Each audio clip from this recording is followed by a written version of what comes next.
عن أنس بن مالك رضي الله تعالى عنه قال قال رسول الله صلى الله عليه وسلم لا يؤمن أحدكم حتى أكون أحب إليه من والده وولده والناس أجمعين والله أكبر তোমরা ততক্ষণ পর্যন্ত ঈমানদার হতে পারবে না যতক্ষণ পর্যন্ত তোমার স্ত্রী সন্তান এমনকি নিজের জানের চাইতেও আমি নবীকে বেশি ভালোবাসা দিবা বলেন সুবহানাল্লাহ।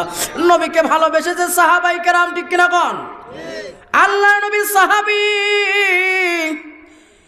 একজন কালো সাহাবী ছিল নাম হলো আসওয়াদ রাদিয়াল্লাহু তাআলা আনহু।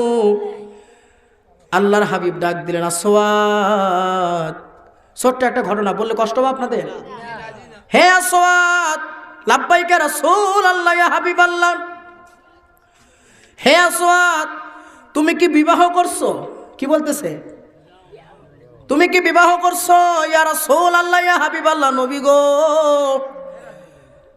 আমাকে দেখতে ভালো দেখা যায় না চেহারা কালো দাঁতগুলো মুলার মতো দেখা যায় আমার সাথে কে মেয়ে বিবাহ দেবে আছে না আমাদের সমাজে একটু কালো হলে গরিব হলে কেউ বিবাহ দিতে চায় না ঠিক কিনা কোন ওরা বিবাহ দেয় কার কাছে ঢাকা শহরের কোটি কোটি টাকার মালিক বাড়ির মালিক যারা একটার আগে ঘরে ফেরে না এদের সাথে ওই সমস্ত নারীদেরকে বিবাহ দিয়ে দিচ্ছে ওরা মদ গাঁজা খায়া রাত একটার সময় আসে স্ত্রীর চাহিদা পূরণ করতে পারে না ওরই বউ পরকীয়ায় লিপ্ত হয় কথাক্ষণ ঠিক কিনা রিক্সা চালকের বউ ভ্যান চালকের বউ একজন দিন মজুরির চালকের বউ ও কখনো পরকীয়ায় লিপ্ত হয় না কথাক্ষণ ঠিক না বেঠি এটা আমাদের বাংলাদেশের অবস্থা হয়ে গেছে।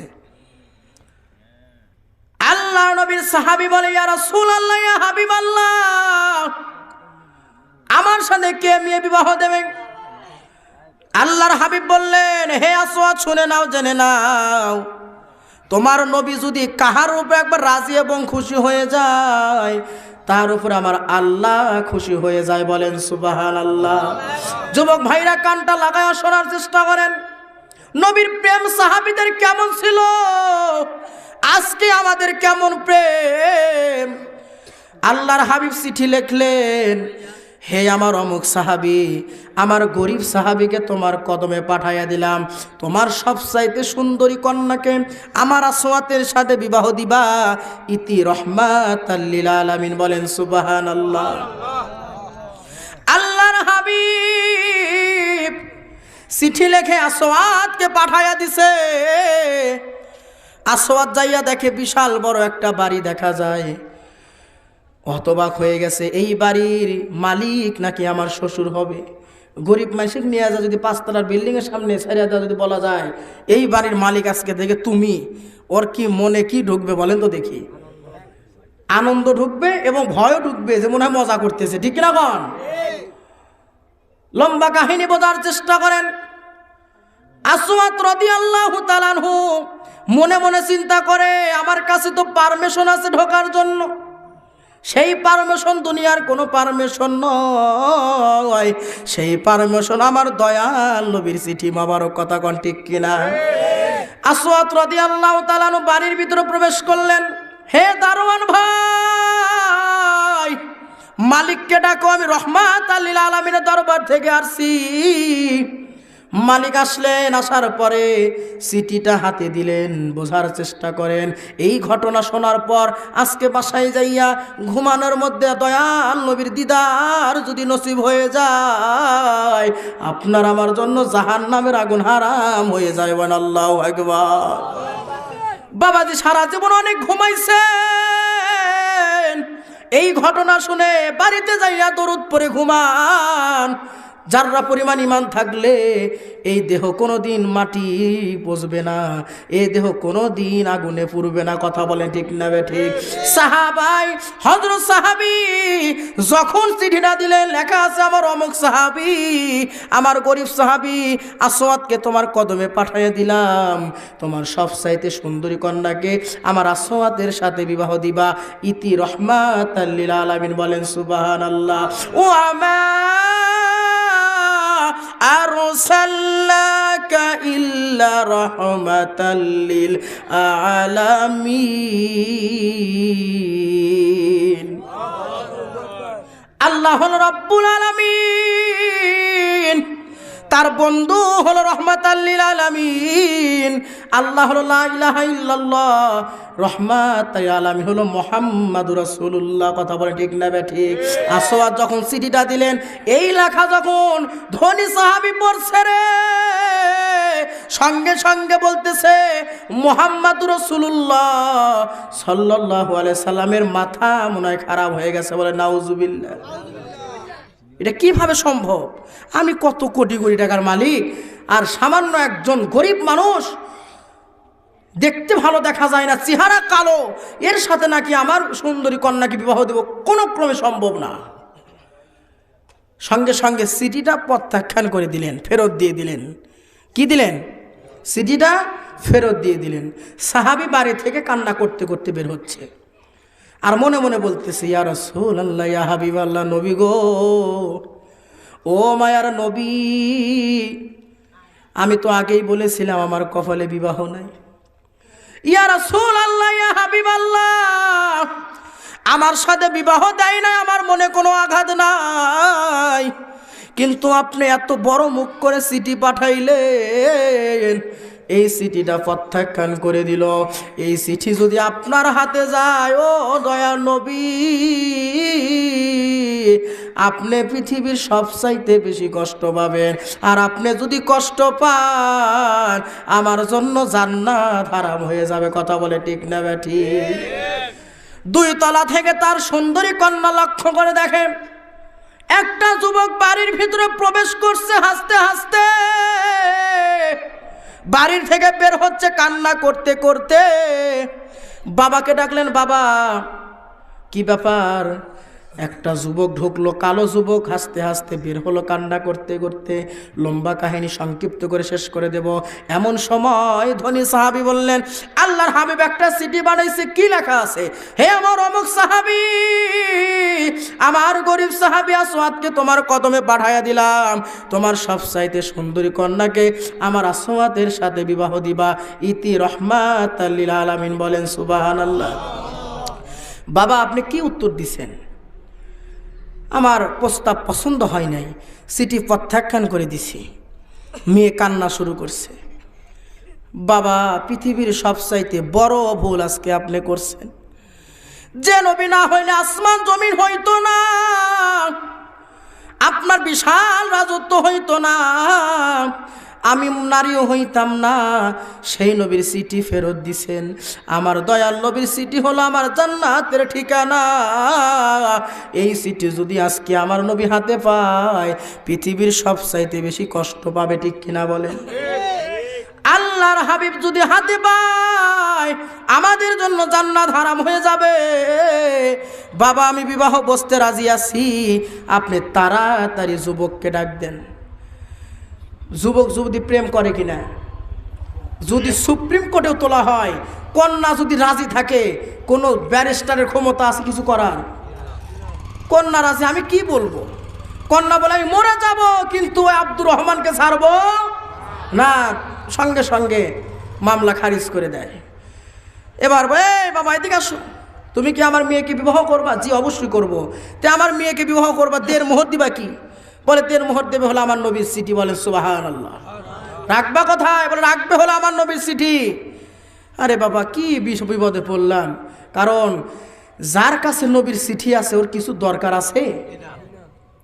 কন্যা ডাক দেয়া বলতেছে, বাবা ছেলের তো কিছু নাই, আপনার ভান্ডারে তো অভাব নাই। বলেন সুবহানাল্লাহ।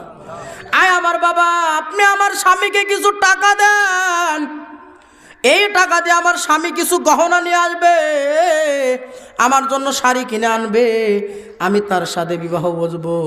ছেলের মেয়ের বাবা বলতেছে, কন্যা যেহেতু রাজি, আমার আর করার কিচ্ছু নাই।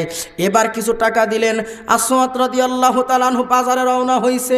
হঠাৎ করে মাঝ রাস্তায় গেছে, কে যেন ডাক দেয়, বলে আসওয়াদ, হে আল্লাহর নবী সাহাবী, তুমি নাকি নবীরে ভালোবাসো, নবী নাকি তোমারে ভালোবাসে। হে আসওয়াদ, তুমি বিবাহ করতে চাইতেছো, ওই দেখে আমার নবী যুদ্ধের ময়দানে কাফের বেঈমানের সাথে যুদ্ধ করতেছে, তুমি কেমনে যাইতেছো বিবাহ করতে? আসওয়াদ বলে, হাই রে, আমি নবীরে ভালোবাসি, নবী আমারে ভালোবাসে, আমি কোন মুখ নিয়ে বিবাহ করব? আমি বিবাহ করব না। দৌড় দিয়ে চলে যাই বাজারে, বাজারে যাইয়া গহনা কেনার টাকা দিয়ে একটা তরবারি কিনলেন, বিসমিল্লাহ বলে চুমা খায়া ইয়া রাসূলুল্লাহ বলে দৌড় দিয়ে চলে যায় যুদ্ধের ময়দানে। হাজার হাজার কাফের বেঈমানের সাথে যুদ্ধ করে আল্লাহর নবীর সাহাবী আসওয়াদ রাদিয়াল্লাহু তাআলা আনহু দুনিয়া ছেড়ে বিদায় নিয়ে চলে যায়। বলেন সুবহানাল্লাহ। আজকে এরকম যুবক আছে বিবাহর টাকা দিয়া কোনোদিন কিনবে? বউ যদি ফুচকা খেতে চায়, মাও যদি পান খেতে চায়, বউয়ের ফুচকা আগে এনে দেয়, ঠিক কিনা কন?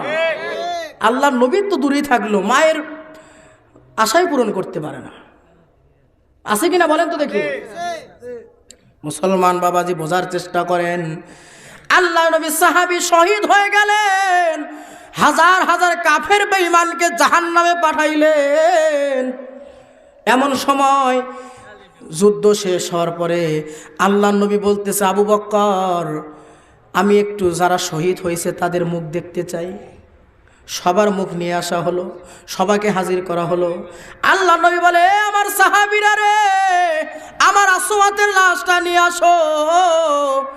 আর যত সাহাবায়ে কেরাম বলতেছি, ইয়া রাসূলুল্লাহ, ইয়া হাবিবাল্লাহ, মায়ার নবী, আপনি আসওয়াদকে পাইলেন কোথায়? সে তো বিবাহ করার জন্য ব্যস্ত হয়ে গেছে। ওই লাশটাই আমার আসওয়াদের লাশ। রক্তমাখা মুখ পরিষ্কার করলেন আবু বকর সিদ্দিক রাদিয়াল্লাহু তাআলা আনহু।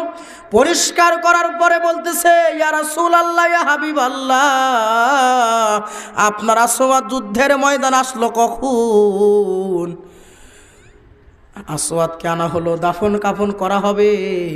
এমন সময় একটা কন্যা দৌড় দিয়ে আসছে, ইয়া রাসূলুল্লাহ, ইয়া হাবিবাল্লাহ, মায়ার নবী,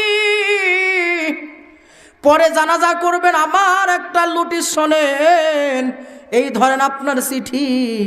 বলে, এটা কিসের চিঠি? বলে, যে সাহাবীকে আমার কাছে পাঠাইছিলেন আমি হলাম সেই কন্যা। বলেন সুবহানাল্লাহ। মুসলমান বাবাজি বোঝার চেষ্টা করেন, আল্লাহর হাবিব চিঠিটা পাইয়া দুই পাও নিচে দিয়ে বসে গেছেন, দুই চক্ষু দিয়া পানি মোবারক পড়তেছে। সাহাবায়ে কেরাম ডাক দেয়া বলে, ইয়া রাসূলুল্লাহ, ইয়া হাবিবাল্লাহ, আপনি কেন কাঁদতেছেন? আল্লাহর হাবিব বলে, আমার সাহাবীরা রে, তোমরা কি জানো আমার আসওয়াদ আজকে বিবাহ টাকা নিয়া স্ত্রীর জন্য গহনা কেনার জন্য যাইতেছে বাজারে। মাঝখানে কে জানো বলে, তোমার নবী যুদ্ধের ময়দানে আজকে তুমি যাইতেছো বাজার করার জন্য, বিবাহ করার জন্য। আমার আসওয়াদ আর ওই টাকা দিয়ে বিবাহর গহনা কেনে নাই, দৌড় দিয়ে তরবারি কিনে হাজার হাজার কাফেরের সাথে যুদ্ধ করে বিদায় নিয়ে চলে গেছে। এই মেয়ের সাথে বিবাহ হলো না। কন্যা ডাক দিয়ে বলে, নবী গো, আমার সাথে বিবাহ হয় না, আমার কোনো আফসোস নাই, কিন্তু আপনি একটু দোয়া করে দেন, দুনিয়াতে আপনার সাহাবী আসওয়াদের স্ত্রী আমি হতে পারি নাই। হাসরের কঠিন মুসিবতের সময় শুধু আপনার আসওয়াদের স্ত্রী নয়, আমি যেন একজন শহীদের স্ত্রী হয়ে উঠতে পারি। বলেন সুবহানাল্লাহ। দেখছেন ইমান? আর আমাদের দেশে স্বামী 2-3 বছর বিদেশ থাকলে বাংলাদেশে নারীরা পরকীয়া করে। স্বামী টাকা পাঠায়, ওই টাকা দিয়ে অন্য পুরুষকে নিয়ে পার্কে ঘুরে। কথা বল ঠিক কিনা? অনেক আছে বাবা, অনেক আছে আমাদের সমাজে। আল্লাহ রাব্বুল আলামিন আমাদেরকে নবীজি পাক সাল্লাল্লাহু আলাইহি ওয়াসাল্লামের ইশক ও মহব্বত অন্তরে ধারণ করার তৌফিক দান করুন সকলে। আল্লাহুম্মা